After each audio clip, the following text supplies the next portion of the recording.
Know if you can hear us. Hopefully you can. Let us know. Pop a comment in to say you can hear us okay. Thank you. And then we can begin. Ooh, I'm a bit chilly. You're a bit chilly, My Paul. hands are chilly. I've got your my hand warmers on. on. Yeah. Okay. We need a comment to let us know that you can hear us. Hello, V. Hello, Tina. Are we audible? Thank you, MJ. Thank you. Thank you. Hello, Carol. Good morning, Tina. Whereabouts are you? Hello, Cheryl. Thank you for joining us this lovely, cold, bitterly cold afternoon in it's January. It's going to get colder. Pennsylvania, Tina. Lovely. Thank you for joining us. Is Pennsylvania lovely? I don't know. I have no idea. I've never been to Pennsylvania. No. Hello, Rain. Hello, Glynis. Fab. Lovely. Fab. Lovely. Thank you. Thank you so much. Oh, I quite like dietists. Hello, Patricia. Hello, Trandans. Welcome. Thank you. Hello, Geraldine. We're going to do hellos for a little while first. Hello, Ashley. Yeah, it's been bloody cold down in London. Hello, Laura. Maryland, next to Pennsylvania. Wow. And Lucy. How lovely. In southern Illinois, 6 degrees Fahrenheit. Have no idea what that is in centigrade. I think it's quite cold. Yeah. I think it's minus something in centigrade. It's cold in Yorkshire too. Yes, I think it's going to be a cold, cold week for everybody. Hello, Mandy. Hello, Dorothy. Hello, Whitson's mom. And -7 there in Wisconsin. We've got 31 people joining us in this new live episode of Richard and Paul's Read Along. That's Richard and Paul's Read Along with Richard and Paul. I'm Richard. I'm Paul. Thank you. Hello, Maxine. Hello, John. Oh, I know someone who lives in Mumbles, Carol. Yeah. A writer. And broadcaster, I think, now. Yeah. Hello, Anita. So, as many of you will know, we're here to talk about the last couple of books that we chose. Well, 2 books in Paul's case. Just have to be different, don't you, Paul? Yeah, I do. I do. Yeah. Annoyingly so. Yeah. Well, one was just a short story and the other one was a short book. So they went together quite well. Oh, they were both Dickens, though, weren't they? They were. Yeah. I'm afraid I start falling in a coma when it comes to Charles Dickens. Did I start falling in a coma? Well, we need to talk about that, don't we? Because I don't think it's an easy read, Paul. No, I like an easy read. Yeah. With pictures, preferably. My next choice is going to be an easy read, though without pictures. Maybe you could read Boucle d'Or. Boucle d'Or? Boucle d'Or. Huh?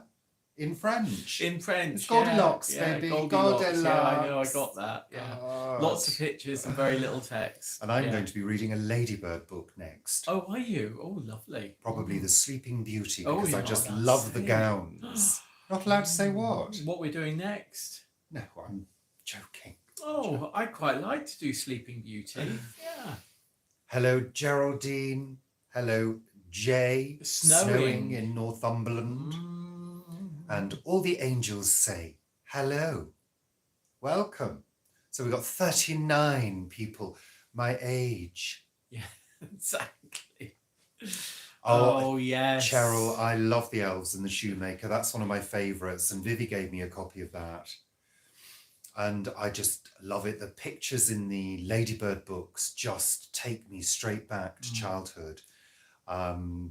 They're just so vivid. Can you remember Rumpelstiltskin? Oh, yeah. Yeah. Oh, yeah. Yeah. He was a bit evil, though, wasn't he? He was. Yeah. Very much so. So, 40 people with us now. Let's get things moving along. And let's start with the boring one, shall we? Which boring one? Your boring books. Paul's Boring Books. That's a new series coming soon. Oh, well, yes. Your Dickens book had a couple of illustrations. Oh, nice. Well, of course, Dickens often used to have illustrations because he used to write for newspapers. Many of the books were serialized. Lovely. And I think that's great, but it's also one of the problems for me of Dickens writing, because it always feels very wordy, as though he's filled every page. And of course, if you're being paid to write a page a week, that's exactly what you do. You make it very wordy. So what you're saying is the circumstances in which Dickens wrote made his books boring. Well, they made them challenging. Yeah. So Cheryl has said about The Signalman. So The Signalman, I'd never read The Signalman. The only knowledge I had of The Signalman was having watched the Denham Elliott TV adaptation of, I think, sort of like the mid-70s, something like that. Numerous times, absolutely numerous times. That's the one we started watching the other night. I can't remember what happened, so it's still a joy to watch. Well, you can't remember what happened because you fell asleep, I think. I think that was it. What, so the last time we watched it? Yeah, you didn't get to the end of it, no. There's a twist, isn't there? Well, there is. I mean, it is, for me, it is a proper ghost story, and we'll come on to that a bit with the other choice of books. Yeah, The Signalman, as a read, is really pretty swift. I think I did it in less than 2 hours. So let's have a little synopsis without too many spoilers, Paul. I was going to do that. In case there are people watching who've never, ever read it. So I read it in less than 2 hours, and it's basically about this man who is staying at an inn in the country, and he is walking across moors, and he comes across a signalman in a viaduct, is it a viaduct? No. The ones that do like that. In a tunnel? Yeah, he was at the mouth of a tunnel, and he looked after all of the changing of the rails, all of that machinery in the signal box. And he greets him by shouting out to him from above and saying hello below there. And he makes his way down, and the two of them start up a rather unlikely sort of friendship over a couple of days whilst this guy is staying in this inn. And what happens is the signalman tells him over a few days that he sometimes hears a bell, and then he looks towards the tunnel mouth, and there is somebody with his hands over his face and waving at him and telling him basically to look out below. And the thing is, every time this happens, a disaster strikes afterwards. And it is quite a lovely ghost story. I think it's got a nice start, it's got a nice middle and a nice end, really swift to read. And the language, actually, I think because it was written as a short story, is quite flowing, even though it feels quite dated, the language, because it was written in the 1850s. It does flow, and I really enjoyed it. It differs from the TV adaptation in a number of places. There is a person in the TV adaptation, there's a bride who is thrown from the train and dies. In the book, that doesn't actually happen, though there is a woman's body found on the train. And we go through to the denouement of something happening after the signalman has seen this guy warning him at the mouth of the tunnel. And I think it's definitely worth a read. It's not the easiest read, but the fact that it's only about 2 hours in total, you can sit down and read it, and it's definitely worth it. If you don't want to read it, then have a look at the Denham Elliott adaptation. So, in terms of Dickens in general, how many have you read? I think I've read most probably about 6 or 7 Dickens. There's most probably, no, I reckon I've read from beginning to end about 5. And there's most probably about another 3 or 4 that I've started and given up on each time. And would I, well, let's go on to the next one. Okay. The Haunted House. So this was the one that I read, The Haunted House. And it's basically an anthology of various writers of that time. And it starts with a Dickens, it ends with a Dickens. And basically the story is that there is this haunted house, and this person called John and his sister rent the house. And after various happenings, they decide to invite their friends down to stay in various rooms. Now, the premise of this, if you like, is that each of the authors that writes a short story writes a story set in one of the rooms of this haunted house. And that is a sort of quite nice, a quite nice story to follow through. However, the problem with it is that because they're all writing in their own styles, and they don't, so those styles are really quite different. One of them is a poem, and a really quite a nice poem, but quite a long poem. There seems to be, you go through the book and you don't have that chance of really following into the story and going from one to another. There's nothing that takes you really into the room, even though each chapter with a new room has a little sort of preface to it of who's in that room and what's happening. It feels a little disjointed, and I suppose that's the issue with these things, when they are written as an anthology, that doesn't really flow through.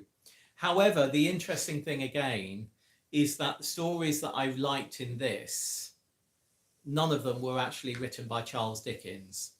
There's an Elizabeth Gaskell one, which I think is really good. There's a Wilkie Collins one, which is great.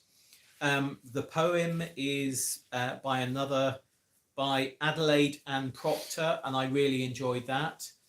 But really, the Dickens, I just felt far more than The Signalman, that this was just plodding, and it was words that really didn't take you along with the journey. And it's interesting because, of course, that is what needs to happen in serializations. You need to be taken along in that journey, and I just feel that it didn't happen. I think I won't be picking up a Charles Dickens for quite some time. And the only one that I will pick up, possibly in the decades to come, is Great Expectations, which I absolutely adored. And I read when I was a very young kid. It took me about 2 years to read the whole thing. I think I was about 8, 9, 10, or 9, 10, or 11. And I really enjoyed it. But no, I'm not a Dickens fan. And it's quite odd because I've worked on a theatre piece of Dickens adapting a book that he wrote actually just for his family, and it was telling the story about why he was religious, why he was a Christian, to his family, and that was adapted into a stage play when I was involved in that adaptation. And it was written by a great guy called Geoffrey Hatcher, who has written a number of screenplays, including Mr. Holmes, which was a film that we really enjoyed. You most probably don't remember it. No, I don't remember it, Paul. I'm sorry. I think he also wrote The Liar with Helen Mirren in it as well. But yeah, he's a friend and a great writer. I remember you working on that show. Yeah. Didn't you have to go? You did to Minneapolis. You went to Minneapolis. That's it. Yeah, Dorothy, I know what you mean. I think Dickens is a challenge to read, and I was thinking when I was reading these, is it because it's written very much of its time, of the mid 1800s? But then you read Elizabeth Gaskell and you read Wilkie Collins, and those for me just really flowed. I suddenly I thought, hang on, has this Wilkie Collins, has it been updated? And then I realised it couldn't have been, because if it had been updated, it would say it'd been updated. So yeah. I'm not going to pick up a Dickens book for quite some time. I'm not going to pick one up at all. Unless it's to sort of stabilize a tripod or something like that. Maybe you do it for that. I think I read or tried to read Great Expectations, and I think as a child, I was just looking for excitement and adventure in a book and wanting it to sort of really move with a pace. And it just didn't sort of get going for ages. But you see, that's what I find really interesting, because my view of Great Expectations, with with them in the marshes and with the escaped convict and all of that, it really gets going from the beginning. So that's why I liked it. Maybe I was reading something else. Maybe you're reading sort of the Great Old Curiosity Shop or something. I don't remember, Paul. I thought it was Great Expectations. And of course, there's been a whole load of adaptations of Great Expectations, though I think a sort of 1980s Dickens BBC one and the David Lean were the best I've ever seen. So, yeah. Again, I've watched the movies. I But- only got so far. Have you seen Oliver all the way through? Oh, God, Oliver. I can't stand Oliver. You can't stand Oliver. I can't stand it. Oh, ugh. Terrible. Yeah, Dorothy, I think his personal life is very interesting. And of course, he's seen as a sort of pillar of that time and bringing up the morals of society of his time, yet was himself a bit of a womanizer and, didn't, would go off and have an affair and had another woman. There is I think a film called The Other Woman, and it's all about Dickens' other woman other than his wife. So it's a bit odd. I think there's an awful lot of people who forget about his morals and just sort of hold him up as a sort of great flame and a great writer of the 1850s. But for me, he's not. And I did actually say that to his great grandson, who I'd worked with various times. So yeah, not a Dickens fan. I think the thing about Oliver, it's all those dirty children. I don't like my musicals dirty. I like them clean and sanitized. I want Julie Andrews and more of her. Yeah, well, Julie Andrews. Not dirty urchins running around and whatever. No, I don't. What's impressive, Tina? You say, wow, that's impressive. What was impressive? You worked with his great. That's impressive. Oh, right. Okay. Son. Okay. I assume. Right. I assume. Yeah. Well, he does. Gerald Dickens does tours of A Christmas Carol and various other pieces as a lectern, one act, one person play, and tours America. I think generally between about mid-November and just a few days before Christmas Day, tours America quite a lot, just in that 6-week period.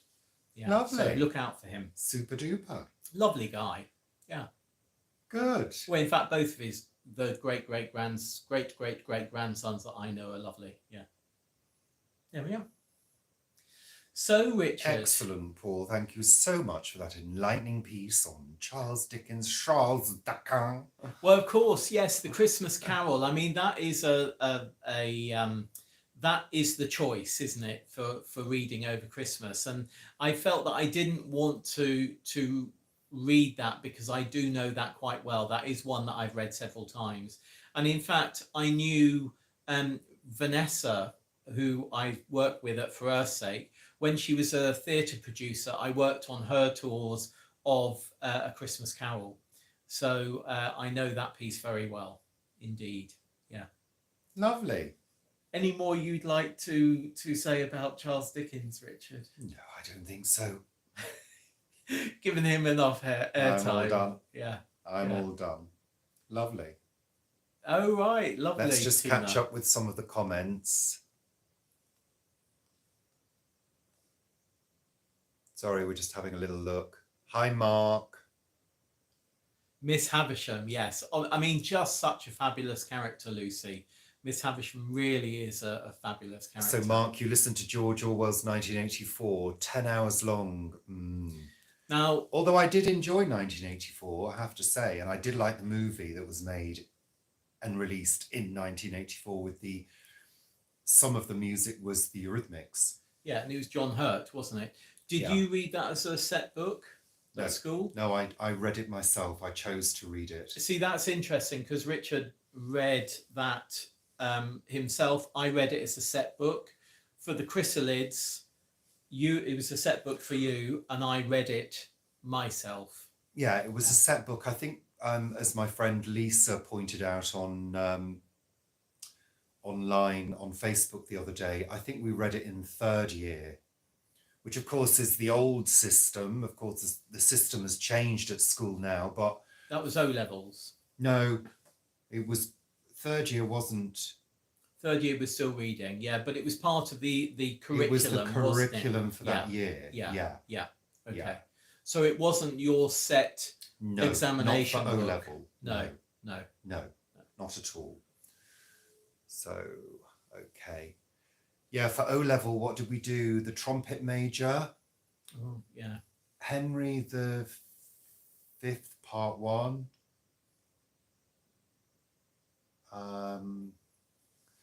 Elegy in a Churchyard.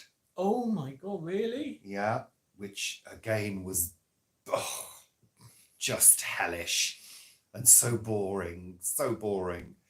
I don't like being told what to read. No, I know you don't. I think you should be given a choice. I mean, you were given a choice actually, but you weren't questioned on every single book. You didn't know what questions you were going to get.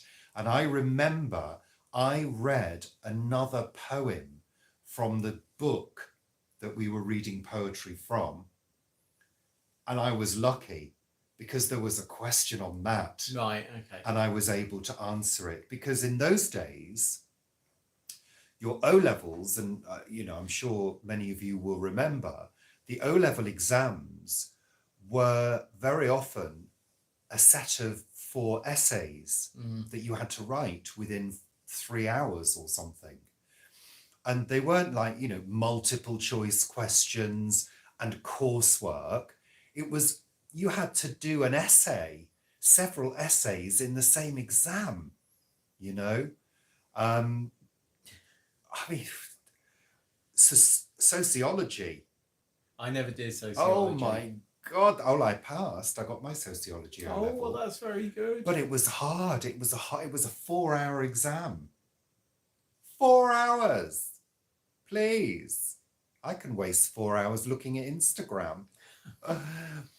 But, it was harder in those days. A lot of the exams they do now are coursework, 50% coursework. Yeah. And then multiple choice questions. Yeah. Multiple choice. Guesswork, basically.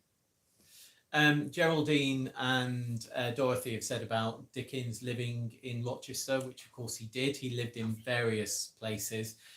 What I think is little known sort of generally is that he used to hire, or over a number of summers, he hired a house, beautiful house with fantastic views on the Isle of Wight.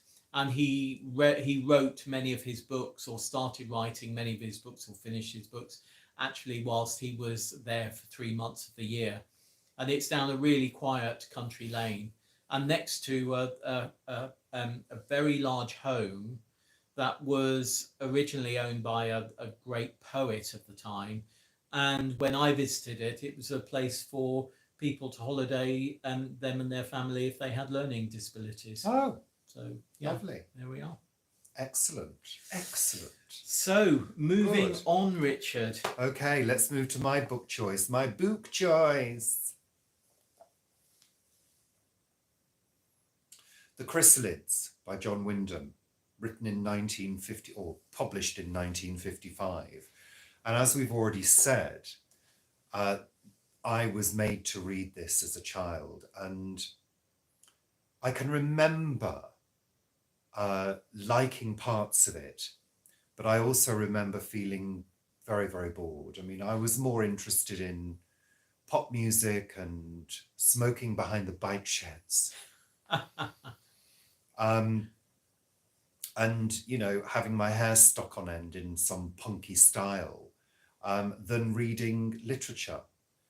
And I decided one day that I was going to reread this, and I have. And I have to say, I really enjoyed it. I really, really enjoyed it. It's a good read. So let's just have a think about the story, first of all, for those of you who may not have read it. So the story is narrated by the main character, which is David. And he's telling his story. And it starts with David recounting these wild dreams that he's having of an advanced civilization, which is described in some detail. And you sort of wonder why he's describing this. And as the story starts to unfold, we realize that David lives in a world that is very simple. We're talking horse-drawn carts, we're talking simple living, farming, hunter-gatherers, I guess, you know. It's sort of pre-industrial revolution, really, isn't it? Well, I guess so. It's a mixture of things. There is a little bit of technology, but, you know, not modern technology. And we also get a sense that he's perhaps remembering a world that was thousands of years ago. We also begin to understand that there has been some kind of huge catastrophe at some point. And David is living in a world that is quite strict in terms of having very strict ideas about how people should act and also how people should look. And there is almost, you know, he recounts this list, almost like this sort of 10 commandments, you know, a human being should have 5 fingers, 5 toes on both feet, 2 arms, 2 legs, and anything else is an abomination. So there's this very strong sort of law, and this becomes apparent because David is out one day and he meets Sophie and they're playing together. And Sophie has an accident. And the only way to relieve her suffering is to remove her shoe. And Sophie refuses. Eventually, David convinces her to take her shoe off. And he realizes that Sophie has 6 toes. And we sort of move forward. We move forward to learn more about David's life. We learn all sorts of things about how the society that they live in functions. And we do get a sense of its strictness and its laws. And also the friendship, isn't there? And also its challenges as well. The friendship between Sophie and David. Well, yeah, I was coming on to that. Right. Yeah. But I don't want to give away too much because some of you may not have read it yet. So I'm certainly not going to talk about things in detail. But as time goes on, they develop a friendship, and Sophie's mother makes David promise that he will never tell anybody about Sophie's condition, because if he did, it would be dire consequences for Sophie and her family. We also get a sense that David has some hidden talents, because we get early on a sense that he can read people's thoughts. And as the story goes on, we discover there are more people who can also do this, living in the society that David lives in and remaining hidden. within relatively close proximity of villages around. Yeah. Yeah. And in a nutshell, the book is really about how we deal with difference in society. And when you think about the time that it was written, or the time it was published, 1955, the world was a very, very different place. There was a lot of prejudice against people that were considered different and not the norm. And it feels to me, I don't know about you, because Paul's read it as well, it feels to me that it was a comment on prejudice. Yeah. And discrimination. And particularly, you know, the supreme race, you know, because this factor that they live within, they believe that they are supreme, you know, that they are the best of the best, and they need to keep within a certain breeding program, basically, to make sure they stay top of the tree. And of course, you know, the Second World War was only, you know, like a decade away at this point, and I think it's very, very prescient that is discussed. But then you come forward to today with the wars that are going on today, particularly the one that at the moment is going on between Israel and Palestine. And again, it's all about differences. It's all about prejudices. It's all about not being an individual, but having to sort of conform in some ways. Well, and you know, what do people fight for in society? Very often people are fighting for resources. Absolutely. You know, natural resources. And there's a little bit of that in the book as well. And it's quite interesting because, again, it's another multi-layered book. It sort of explores indirectly all of these issues around difference, prejudice, discrimination, you know, all sorts of different concepts that society struggles with very often and continues to struggle with, you know. We know all about that. We grew up as, you know, little gay boys in the 70s and 80s.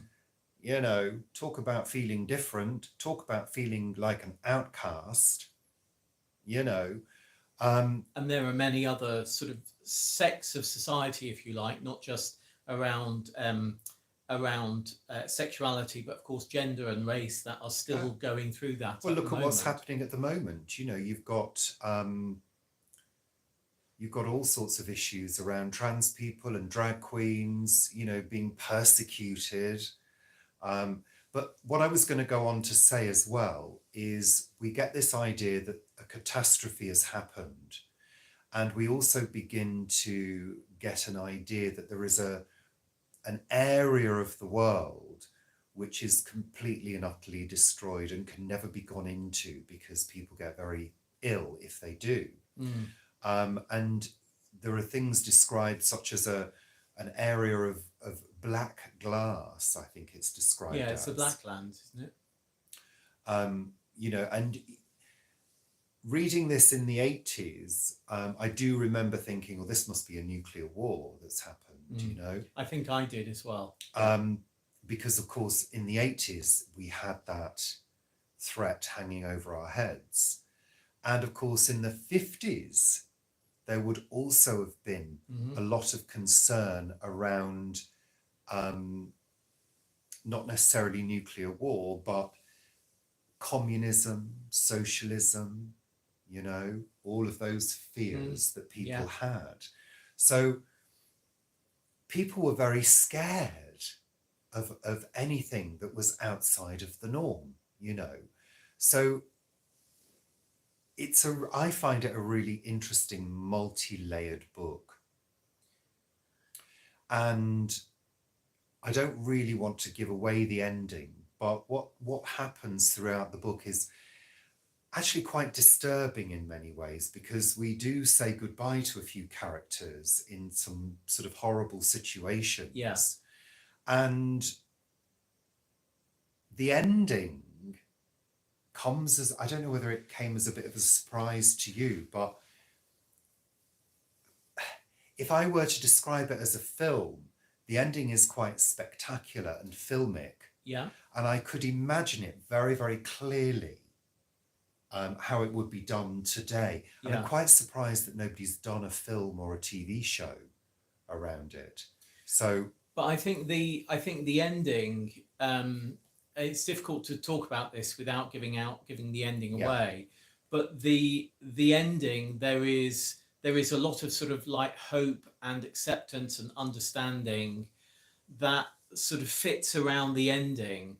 But actually, then you start thinking, is this sort of acceptance and understanding, is this just more about the supreme race?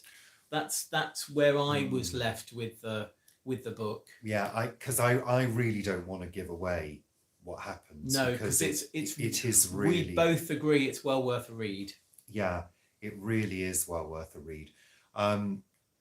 But it is also, what happens at the end is there is kind of a conflict that happens.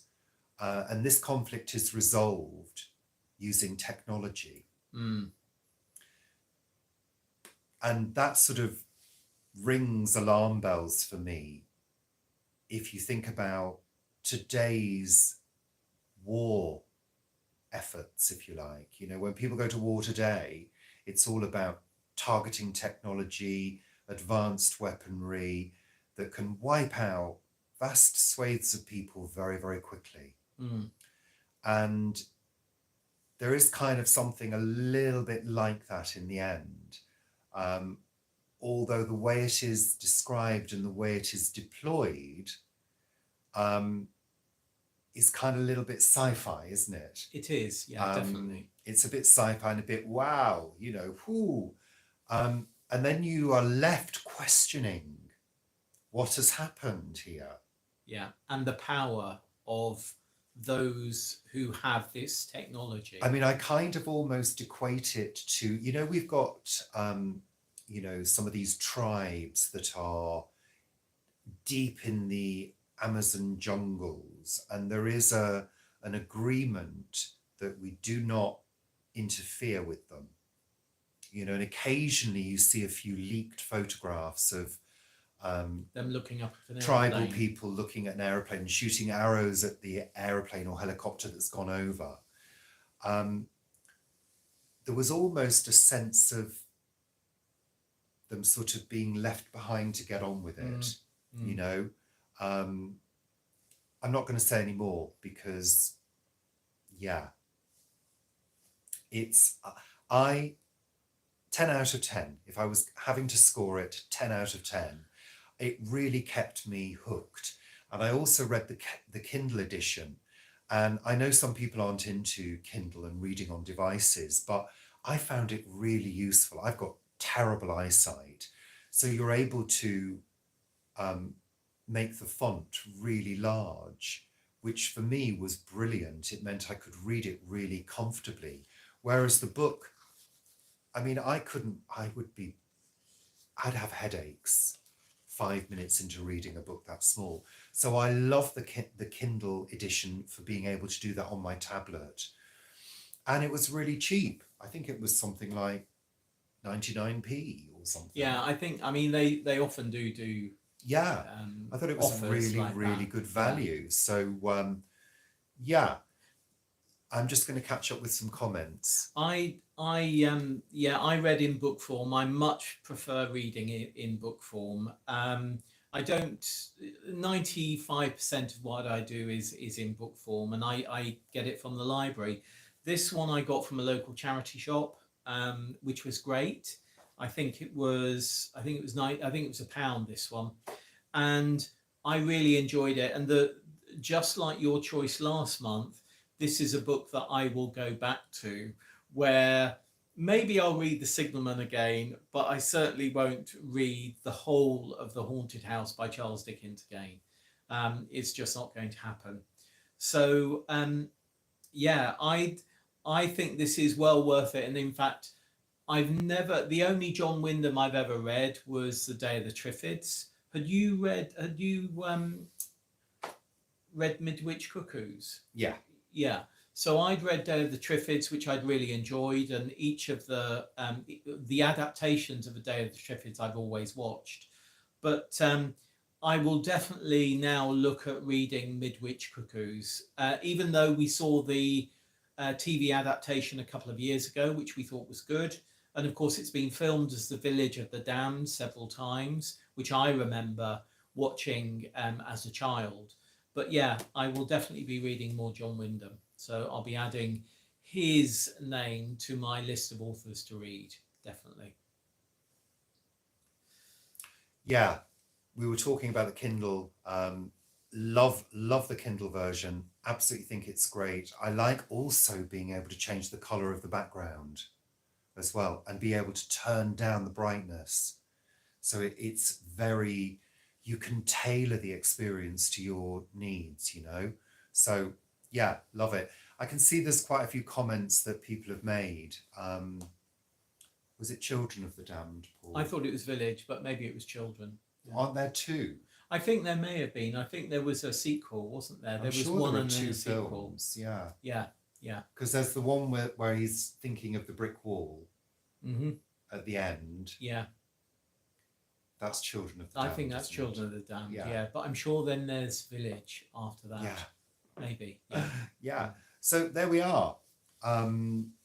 Yeah, I loved it. Loved the Chrysalids. And I was also thinking, what does Chrysalids mean? And of course, it's a different word for chrysalis. Yeah. Isn't it? Yeah. Which I didn't realise. Yeah. Yeah. I'd love to be able to talk about the end. I really would, because I just love it, but I'm not gonna. I sort of thought you thought about this because of the chrysalis in your last book. When we were watching the adaptation, there was the chrysalis in the owl service. Do you remember that? Maybe, I don't know. I thought it was or maybe it was a sort of unknown connection, but yeah, I thought you might have done that. I remember my mum letting me watch Children of the Damned when I was quite young. I wasn't bothered by it. And of course, another which is sort of quite similar and about control, and having things all the same, was the Stepford Wives, wasn't it? Which is very much, you know, men being in control and women being exactly what they want. Well, I think it's quite interesting talking about the John Wyndham books, because there is kind of almost like a theme with John Wyndham, isn't there? Of invasion, of normality being turned on its head through some kind of invading force. And it's interesting, I think, today, because so many films are focused now on alien invasion, the invasion of some kind of entity from another realm, from another universe, or from another star system, whatever, invading us and taking over, whether that is you know, under our noses, or, you know, whether it's a full-on invasion, what's the word, insidious, whether it's an insidious thing, you know, I don't know, but there is this sort of obsession. And I think in the 50s there was also that obsession as well, you know, there was that kind of paranoia. And a lot of films dealt with paranoia, didn't they? Yeah, they did. I mean, a lot of B movies, even you know, at that time were dealing with it already before the A movies started dealing with it. Yeah. So I think we've always sort of had this obsession, and of course it goes back to tribal warfare. If we trace it right back, you know, it's about protecting our home. You know, what's the saying? The Englishman's home is his castle. We have a right to defend ourselves, you know, and people do take that very seriously, the threat of invasion, you know. so I think it's a very interesting concept to really play with. And I think John Wyndham has played with it in different ways. He's explored it, children, children of the damned, a group of children who are very intelligent. What's not to love? you know. In the Chrysalids, it also actually starts off with talk of marauders coming into their village. Yeah. And we start to see other examples of what they call abominations. The Spider-Man. Yeah.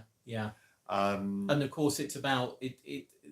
It's also about banishment, isn't it? And about those who are banished, who aren't supreme, coming back and attacking, and them being the sort of evil ones, if you like. Where actually that whole the thought of banishment in itself is in my view evil. Well, it's weird, isn't it? Because then you question the concepts of good and evil and what those mean to different people.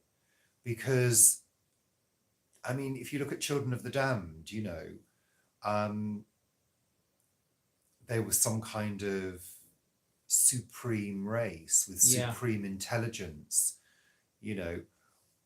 Artificial intelligence is something that is being lambasted at the moment by people.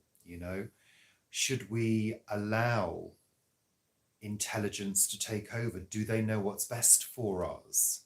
What are you doing, Paul? I'm just noticing that the chat that we've got on here is behind the chat that we've got on here. Wow. So maybe do go back. Yeah, there we are. Yeah.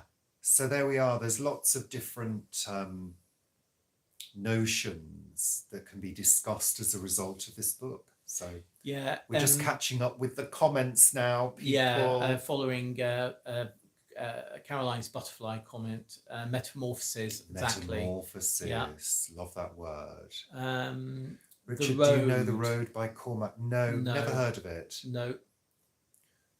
Your grandson is trans. Yeah. Terrible that people have to suffer. M.R. James is a great writer of sort of suspense and ghost stories in particular. I think that's the thing about The Haunted House. I thought it was going to be more about sort of ghostliness and where really it's more about suspense and weirdness, really. So yeah.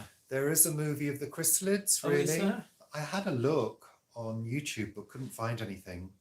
I'll maybe look again. Oh, right. That would be great. Maybe we need to... It'd be great if it's a good adaptation. Well, yes. Yeah. But I mean, it would be interesting. I think the other thing is adaptations, when I was talking about Great Expectations, it's always good to look at different adaptations of things because it may bring something fresh through.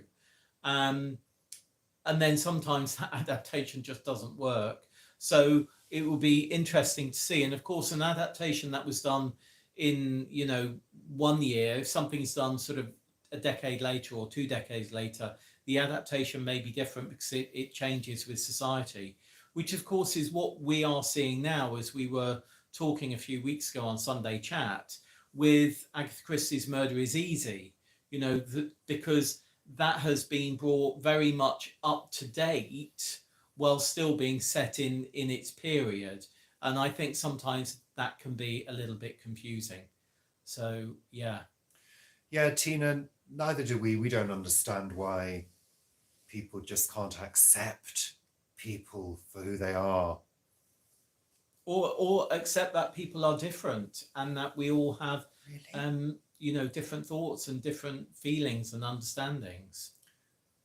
Chrysalids movie 2019, Jude Law and Meryl Streep. Really? Wow. Never heard of that. Are you sure that information is correct? I'm going to look that up. Because all, sometimes you can Google these things and sometimes it's not always correct. Yeah, we're going to look it up, and I mean, if it is, then great. Chrysalids, Meryl Streep. We're Or looking. Catherine O'Hara. Oh, well, we've learnt something today. Oh, Jude Law, Catherine O'Hara, Richard Gere. well, why have we never heard of that? Isn't that funny? 20th Century Fox, 100 million budget. Well, we will see if it's streaming Really? somewhere, if we can get it. Yeah. Never heard of that. That's bizarre. Amazing. Thank you. I mean, I'd never heard of it, so maybe it's one of those things where they decided to put it direct to streaming or something. I don't know. Lovely. Yeah, there are. I mean, audiobooks are obviously audios of the book, so it's a person or a cast reading the book. I do think the good thing about Audible is sometimes they do adaptations where they have a cast and they do adaptations of a book, and I do like those. Yeah, on Audible, I'm listening to what's it, the Crickley Hall book at the moment. Crickley It's a ghost Hall. story. Yeah, yeah, whatever it's called, The Mystery of Crickley Hall or something. Lovely. Is it James Herbert? I think. Yeah. So that's it for this episode of Richard and Paul's Read Along Live. And of course, there'll be the next video, which will be a pre-record, and we will choose our next reads to share with you. And that will be hopefully in the next couple of weeks. If we can fit it in. We will try to. My next book is very likely to be another mystery book. But it certainly won't be a Dickens. It certainly won't be a Dickens. Oh, hi, Izzy. Sorry that you joined late. Yeah. Good. Have you got any idea what the next one will be? No. He's got no idea. Philip Pullman, you've read them, haven't you? I've read his up. Dark Materials. I got so far and got bored. We watched the TV adaptation. We watched the movie, which was, the TV adaptation was good. Yeah. The books, yeah, it kind of, I think I got sort of a bit lost partway through the third book, I think. Yeah. Well, something happened and you just went, oh my, yeah. I just got bored with it. Yeah. Anywho, we're going to go now. Thank you, bloody thank you for joining us today for this intellectual discussion. Was it? Well, I think so. I think it's good, particularly on the Chrysalids, because there is so much to discuss on that. The problem is with books like this, you don't want to spoil things for people. No. You don't want to recount the whole story. You just want to sort of stimulate the conversation and pull a few facts out. Because otherwise somebody could come across this and think, oh no, you've told me the end. We don't want to spoil things, but it's good to stimulate conversation in different directions, especially when it comes to talking about prejudice, discrimination, that kind of stuff. Yeah. So there you go. And All the Angels Say, The Rats was a book that I read and it did scare me. Oh, James Herbert. It did, James Herbert. The Rats and the Lair. Yeah. Really, really, really. Yeah, I read them as well. Oh my God, yeah. Terrifying. They were quite frightening. They were quite frightening indeed. But there we are. Okay. Thank you. If you're watching the replay, we hope you've enjoyed it as well. And to all of you joining us today live, that's excellent. Thank you so much for your company. We really appreciate it. Absolutely. And generally, thank you very much for your support, because without you, the audience, there is no show. No, there's no YouTube without the audience. No. Yeah, there you go. If you're on PV, I'm going to be sharing a few other books that I'm reading that aren't part of Read Along, but they're part of my sort of monthly reading that I'm going through. And there's a Joe Nesbo that I've just read, and I'll just be sharing that on Planet Vegetarian shortly. Good. Enjoy the rest of your weekend if you're still in the weekend. And yeah, I hope this week isn't as busy at work, frankly. And watch out for my daily vlogs. I'll tell you all about it. Yeah. See you very soon. Take care. Now we've got to remember how to stop the bloody thing. Which button do we press? Oh, there we are. I've seen the button. I'm hanging up first. Where's the button? It does regularly change. Oh, yes. In the corner. Yeah. It regularly changes. Well, it changes sometimes. The last time we did it, it did change from the time before. Yeah.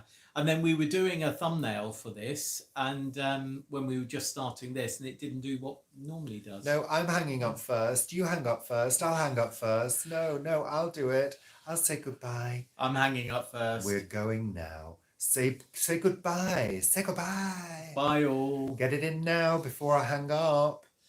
Bye. And Geraldine, I think you were saying that you only got halfway through the book, then do carry on because it's worth it, definitely. Yeah. Bananas. Bananas. Which of course was a film, wasn't it? Was it? Yes. Was it? Yes. I don't remember it. Yes, it was. No. By a certain person. Yeah. Ta-ta for now. Ta-ta for now. TTFN. Bye. Bye all. We're going. I'm Indeed, clicking. Woody Allen. I am clicking. Yeah. Bye. Bye.